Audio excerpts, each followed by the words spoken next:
Hello everybody, welcome to the GATE excellence. Generation of AM की तरफ अपन बढ़ रहे हैं। ये इसका इंट्रोडक्टरी पार्ट है और फिर जो इसके मेथड्स है वो अपन अगले वीडियोस में डिस्कस करेंगे।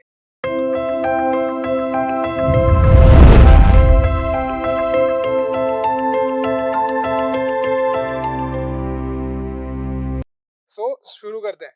तो जनरेशन ऑफ एएम में सबसे पहले ये समझ लेना होगा कि जनरेशन या एएम क्या है। तो एएम की अपन ने बेसिक डेफिनेशंस, बेसिक इक्वेशंस देख रखी है। जब दो अलग अलग सिग्नल्स, एक तो कैरियर और एक अपना मॉड्यूलेटिंग या मैसेज सिग्नल, उसको अपन को ट्रांसमिट करना है बहुत दूर तक, तो अपन को मॉड्यूलेट करना पड़ेगा कैरियर सिग्नल। यानी कैरियर सिग्नल के कुछ फीचर्स चेंज होंगे। वो फीचर्स जैसे एम्पलीट्यूड, फ्रीक्वेंसी या फेज, कोई भी एक हो सकता है। अपन एम्पलीट्यूड मॉड्यूलेशन की बात करें तो कैरियर का एम्पलीट्यूड चेंज होगा according to the our message. So when the two signals are multiplied together and create the carrier and the two side bands. इसका मतलब ये है कि एक कैरियर सिग्नल होगा, एक अपने पास मॉड्यूलेटिंग सिग्नल होगा, उनको मल्टीप्लिकेशन करेंगे तो you will get a new signal, that is the AM. AM generation involves mixing of a carrier and information. दोनों बातें सेम हो गई, यानी इन्फॉर्मेशन को और अपने जो कैरियर सिग्नल को उनको मिक्स करना है किसी सर्टेन डेफिनेशन के अंडर में। अब इसमें दो चीजें होती है कि अपन जब एएम मॉड्यूलेशन पढ़ते हैं तो एम को जनरेट करने के लिए दो तरीके बेसिकली पढ़ाए जाते हैं, that is low level and high level. तो ये पावर को लेकर है। लो लेवल मतलब लोअर पावर पे अपन को एम का जनरेशन करना है, और हाई लेवल मतलब हाई पावर की यूज करते हुए। कैसे होगा वो अपन पढ़ लेते हैं। In low level modulation the message signal and carrier signals are modulated at low power. ध्यान दीजिए, ये मॉड्यूलेटेड एट लो पावर, बस ये सबसे मेन इंपॉर्टेंट है। एंड देन एम्पलीफाइड, यानी पहले मॉड्यूलेशन हो जाएगा उसके बाद में एम्पलीफिकेशन होगा। कहां पर? लो पावर पर, एट द लो पावर। इस चीज को ध्यान में रखिएगा, this is the main thing for the low power. The advantage of this technique is that a small audio amplifier is sufficient to amplify the message signal. यानी अपने पास एक simple audio amplifier होता है जो कि स्मॉल ऑडियो एम्पलीफायर होता है, उसको अपन को जरूरत पड़ेगी और अपना ए मॉड्यूलेशन का काम हो जाएगा। यानी लो लेवल पर कुछ डिस्टेंस जो लिमिटेड हो वहां तक अपने को भेजना हो तो इस टाइप का मॉड्यूलेशन सफिशिएंट होता है, यानी स्मॉल ऑडियो एम्पलीफायर की मदद से अपन ट्रांसमिट कर सकते हैं। Then at low power levels, a very small power is associated with the carrier signal and the modulator. यानी बहुत कम पावर की जरूरत पड़ती है, यानी पावर तो चाहिए ही चाहिए, लेकिन जब वो कम पावर की बात कर रहे हैं तो अपन लो लेवल ए मॉड्यूलेशन की बात कर रहे हैं। सो जो आउटपुट पावर होगी मॉड्यूलेशन की वो लो होगी, तो इसमें कोई कहने की बात भी नहीं। आप अगर स्मॉल डिस्टेंस के लिए अगर स्टैंड कर रहे हैं, और ऑब्वियसली स्मॉल डिस्टेंस का मतलब ये है कि आप बिना मॉड्यूलेशन की मदद से तो नहीं कर पाएंगे, तो इतनी दूरी तक भेजने के लिए एक स्मॉल पावर की जरूरत पड़ेगी और उसमें एक स्मॉल ऑडियो एम्पलीफायर सफिशिएंट। बस इसमें एम्पलीफिकेशन के पहले यानी modulated at low power and then amplified, यानी मॉड्यूलेशन पहले हो जाएगा और amplification, right. Then high in low power level और क्या बात है, power amplifier is required to boost the amplitude modulated signal up to the desired output level in low level. यानी लो लेवल मॉड्यूलेशन टेक्निक, एक power modulation in low level वाले scheme में क्या होगा, एक पावर एम्पलीफायर चाहिएगा। कहाँ पे? क्योंकि boost up the amplitude modulated signal up to the desired output level. यानी आपने पावर एम्पलीफायर का आपको प्लांट करना पड़ेगा अपने पूरे ब्लॉक डायग्राम या सर्किट में, और एक रिक्वायर्ड लेवल तक पहुंचाने के लिए, क्योंकि अपन लो लेवल पर। जबकि हाई पावर लेवल पे या हाई लेवल ए मॉड्यूलेशन क्या होगा, the power is associated at the beginning of the modulation, यानी मॉड्यूलेशन के शुरुआत में पावर उसके साथ एसोसिएटेड होगी। तो हाई लेवल और लो लेवल का मतलब उनके डिफरेंट पावर स्कीम को लेकर है। ये लो लेवल का ब्लॉक डायग्राम आप इसमें देखिए, इसको बेस बैंड या मॉड्यूलेटिंग सिग्नल, जो अपना मैसेज सिग्नल है, वहां से कोई सोर्स है और वहां से कोई सिग्नल आ रहा है। लो लेवल ए मॉड्यूलेटर में गया, देन आरएफ कैरियर ऑसिलेटर, यानी इस ए मॉड्यूलेटर में ये ऑसिलेटर पहले जुड़ा हुआ है, then wide band power amplifier जो कि अपन ने पढ़ा था, तो ये पावर एम्पलीफायर जाके फिर एंटीना में इसको ट्रांसमिट करेगा। जबकि हाई पावर लेवल में क्या होगा, देखिए बेस बैंड या मॉड्यूलेटिंग सिग्नल जो होता है वहां सीधा पावर एम्पलीफायर में जाता है, और उसमें क्या था, पहले मॉड्यूलेटर में जाता था फिर पावर एम्पलीफायर में जाता था, ठीक।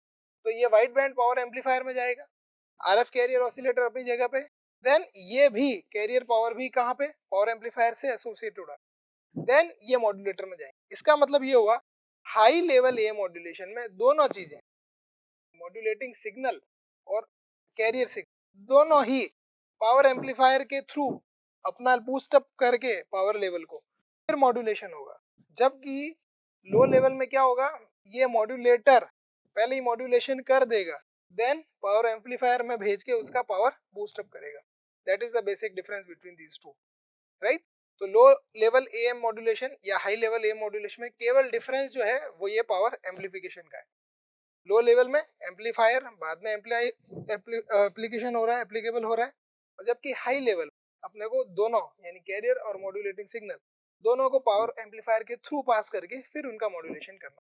तो that is the basic difference between these two. अब आता है जनरेशन की, कुछ इंट्रोडक्टरी बात कर लेते हैं। जनरेशन का मतलब ये हुआ कि अपने पास जो एएम सिग्नल था, एग्जैक्ट एएम सिग्नल को जनरेट कराने के कुछ टेक्निक्स दे रखी है और कुछ मेथड्स दे रखे। तो मेथड तो ऑब्वियसली वन बाय वन अपन अलग अलग वीडियोस में देखें, लेकिन जनरेशन में क्या क्या चीजें हैं, तो जैसे कुछ मेथड्स में आपको अभी केवल एग्जांपल के हिसाब से नाम दे रहा हूँ। एक है स्क्वायर लॉ, एक है स्विचिंग, और एक कलेक्टर मॉड्यूलेशन मेथड, और इस तरह से दो तीन और भी हों। मेन ये दो काम आता है, या दो से समझ में आ जाता है कि ए मॉड्यूलेशन कहना क्या जाता है। अब इसमें ध्यान दीजिएगा कि दो तरह की कैरेक्टरिस्टिक्स होती है, एक होती है नॉन लीनियर कैरेक्टरिस्टिक्स और एक होती है स्विचिंग कैरेक्टरिस्टिक्स। अब ये कौन सी की होती है, तो जो डिवाइस उसमें यूज हो रहा है उसमें, यानी अपने सर्किट में जिससे अपन एएम जनरेट कर रहे हैं, तो एक तो नॉन लीनियर कैरेक्टरिस्टिक्स होती है और एक होती है स्विचिंग कैरेक्टरिस्टिक्स। और इन दोनों की ये जो आइडियोलॉजी है, नॉन स्विचिंग, नॉन लीनियर और स्विचिंग, इसके बेस पे एएम जनरेट किया जा सकता है, राइट। तो non linear characteristics and switching characteristics of a device is to be used for AM generation. अब देखिए, अपन किसी लीनियर रिलेशन की बात करें तो करंट और वोल्टेज में बढ़िया जो पॉपुलर रिलेशन है that is simple, V is equals to I into R, आप लोगों को पता है, right. That is simply what, V is equals to I into R. इसमें वोल्टेज और करंट में लीनियर रिलेशन होता है, और ये रेजिस्टेंस को अपन मानते हैं कि ये एक कांस्टेंट। ऐसा कोई जरूरी नहीं है कि केवल यही रिलेशन हो, you can write I is B into V, जैसा मैंने इसमें लिखा है। I is equals to B into V का मतलब ये हुआ वोल्टेज और करंट में, obviously V and I is what what, voltage across the linear resistance और current through the linear resistance, यानी V और I अपने करंट और वोल्टेजेस हुए। तो ऑब्वियसली जब I is equals to B into V होगा, तो B जो होगा वो क्या होगा, that is the proportionality constant, and that will be the conductance if this is applied to the resistor. V is equals to I into R जब करते हैं तो R रेजिस्टेंस को शो करता है, और I is equals to something into V करते हैं, तो B obviously constant, and that B will be called as the conductance. तो ये तो लीनियर रिलेशन हुआ कि वोल्टेज जितना बढ़ेगा करंट उतनी बढ़ेगी या घटेगी, ठीक। That is the direct relation. Now अगर ये मैं लीनियर रेजिस्टेंस की जगह एक नॉन लीनियर रेजिस्टेंस पे अप्लाई, तो पहले तो ये समझ लीजिए, नॉन लीनियर का मतलब ये होता है, ये तो हुआ तुम्हारा linear relation, suppose this is V, this is I, ठीक। मान लीजिए इधर भी हो सकता है अभी, आप इधर I लिख दीजिए, इधर भी, कोई इश्यू नहीं, एक लीनियर रिलेशन। लेकिन जब आप नॉन लीनियर रिलेशन की बात करेंगे तो आपके पास कुछ इस तरह की नॉन लीनियरिटी होगी बिटवीन दीज टू, यानी जो x और y एक्सिस पे जो भी पैरामीटर है उनके बीच में जो रिलेशन है वो नॉन लीनियर। तो जब नॉन लीनियर रेजिस्टेंस हो जाए आपके पास, तब क्या ये रिलेशन काम आएगा, तो नहीं काम आएगा। तब उसके लिए क्या होगा कि अपन को एक नॉन लीनियर कैरेक्टरिस्टिक्स पढ़नी पड़ती है, जिसमें डीसी कंपोनेंट भी आएगा, कुछ हायर टर्म्स भी आएगी। तो इन लोगों ने समझाने के लिए सबसे पहले ये लिखा है कि linear portion of the transistor characteristics की बात करें, तो ट्रांजिस्टर की जो कैरेक्टरिस्टिक्स होती है, अच्छा पहली बात तो ये कैरेक्टरिस्टिक्स का मतलब क्या, दैट इज द आउटपुट और इनपुट के बीच में relation, that is the characteristic. अब ट्रांजिस्टर की कैरेक्टरिस्टिक्स मेजर करनी है, तो कोई भी तरह का ट्रांजिस्टर, सपोज आप ले रहे हैं ये एमीटर, ये बेस, और ये तुम्हारा आउटपुट जो होगा that is the voltage between collector and emitter and current at the base. So IB is the base current और voltage at the output that is the voltage between collector and emitter।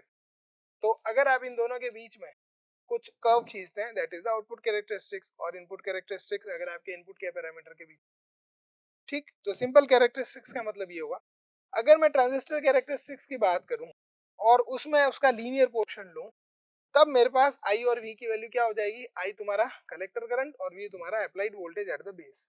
ठीक है, अब I is equal to A plus V, जब B V अगर अपन करें, इसका मतलब ए क्या है, दैट इज द डीसी। तो ये सारी बात अभी लीनियर कैरेक्टरिस्टिक्स को लेके हुई। अपन बात किसकी करना है, लीनियर की।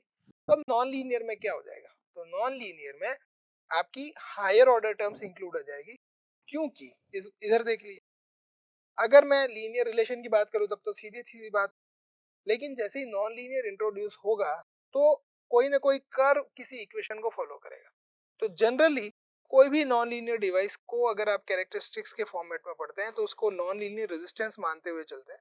जैसे नॉन लीनियर डिवाइसेस मतलब डायोड हो गया, ये ट्रांजिस्टर हो गया, तो इनको हम नॉन लीनियर रेजिस्टेंस की तरह बिहेव कराएंगे, मतलब मानेंगे, और नॉन लीनियर रेजिस्टेंस की जो कैरेक्टरिस्टिक्स है वही उनकी कैरेक्टरिस्टिक्स होगी। तो इसकी इक्वेशन देखते हैं क्या बनेगी फॉर नॉन लीनियर रेजिस्टेंस। तो इसका मतलब समझ गए ना आप, फॉर नॉन लीनियर रेजिस्टेंस का मतलब सारी डिवाइसेस, ठीक, जितने भी नॉन लीनियर डिवाइसेस है उनको नॉन लीनियर रेजिस्टेंस की तरह बिहेव करते हुए मान रहे हैं, the VA characteristics will be non-linear. Okay. अब non-linear relationship between the voltage and current, that is the explained by this particular equation. I is equals to, देखो पहले क्या था, I is equals to BV, ठीक, फिर आपने DC component include किया तो I is equals to A plus BV। A क्या था तुम्हारा DC कंपोनेंट, BV अपनी जगह पे नॉर्मल जगह पे पड़ा है। अब मैं इसको एक्सपांड करता हूँ क्योंकि मेरे पास नॉन लीनियर टर्म है और नॉन लीनियर कुछ इस तरह से वेरी करता है। तो ये होगा a plus B into V plus C into V square plus D into V cube. इसका एक अलग टर्म भी हो सकती है, i is equal to suppose a1 plus a2 v then a3 v cube plus a4 v की power 4 and so on. a b c d की जगह कांस्टेंट a1 a2 a3 कुछ भी ले सकते हैं। यानी आपकी इक्वेशंस में देखिए आपके हायर ऑर्डर टर्म्स इंक्लूड होते जा रहे हैं। अब अगर मैं इन हायर ऑर्डर टर्म्स को नेग्लेक्ट करूं तो मेरे पास फाइनली ये बचता है। अब क्वेश्चन ये उठता है कि क्यों करें हायर ऑर्डर टर्म्स को नेग्लेक्ट। तो आप ये ध्यान से समझ लीजिए, अगर आप 0.1 का स्क्वायर कर देते हैं तो आपको जो टर्म मिलेगी वो इस 0.1 से छोटी मिलेगी, उसका क्यूब करेंगे तो और छोटी मिलेगी। यानी स्मॉल टर्म, अगर आपके पास एम्पलीट्यूड अगर आपका स्मॉल है किसी नॉन लीनियर डिवाइस के इनपुट में, तो उसका स्क्वायर फिर उसका और यानी V square V cube V to power 4 higher order terms बहुत कम होती जाएगी, तो उनका स्क्वायर क्यूब और हायर ऑर्डर टर्म्स सारी नेग्लेक्ट कर सकते। क्वेश्चन ये भी उठता है कि ये ए प्लस वी तक ही रखो ना, क्यों सी वी स्क्वायर जा रहे हो, सी वी स्क्वायर भी तो आपका हायर ऑर्डर टर्म ही है, क्योंकि उसका स्क्वायरिंग करेंगे तो you will get the small value. तो ये वी स्क्वायर वाली टर्म तक तो अपने को पढ़ना पड़ेगा, क्योंकि वी स्क्वायर वाली टर्म इंट्रोड्यूस होने पर आपको ये पता चलेगा कि ये नॉन लीनियरिटी को शो कर रही है। बस उसी कैरेक्टरिस्टिक्स को अपन पकड़ के अपना एम जनरेट करेंगे। तो हायर ऑर्डर टर्म्स का मतलब क्यूब से आगे वाली टर्म, राइट, उन सबको अपन को नेग्लेक्ट करें। तो फाइनल जो टर्म बचेगी that is A plus B V plus C V square. अब कौन कौन से डिवाइसेस हैं, तो डायोड्स, ट्रांजिस्टर्स, एफईटी, ये सारे ही नॉन लीनियर कैरेक्टरिस्टिक्स को एग्जिबिट करते हैं और इन सबको अपन ने नाम दे दिया for the non linear resistance, right. तो नॉन लीनियर रेजिस्टेंस या नॉन लीनियर डिवाइस की बात एक ही हो गई। नाउ अगर मैं नॉन लीनियर डिवाइस को आपको इस तरह से समझाऊं कि मान लीजिए कोई नॉन लीनियर डिवाइस है, कौन कौन से डिवाइस बता दिए मैंने आपको last, FET, then diode, then transistors, और भी हो सकते हैं। अगर इसके इनपुट में वी आई टी यानी इनपुट में वोल्टेज है और आउटपुट में वी नॉट, तो अगर मैं इसकी कैरेक्टरिस्टिक्स लिखूं, V output T will be what, that is what a1 vi t plus a2 vi square t plus a3 vi cube t and so on. तो that is the non linear characteristics and this is the input output relationship between them.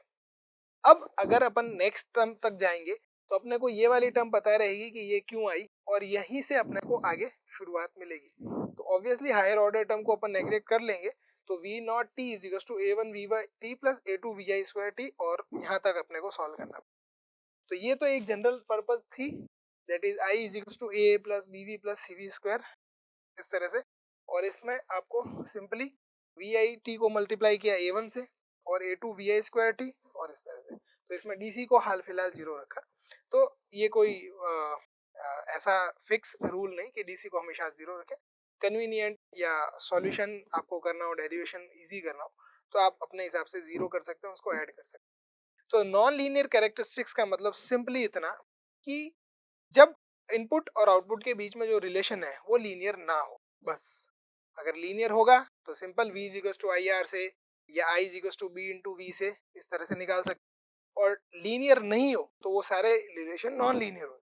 और generally हम इनको diode, transistor या FET की characteristics में देखते हैं, right. तो this is the introductory part of the generation of the AM. So this is all about for this video. Next upon methods of the AM शुरू करेंगे. Thank you. Have a good day.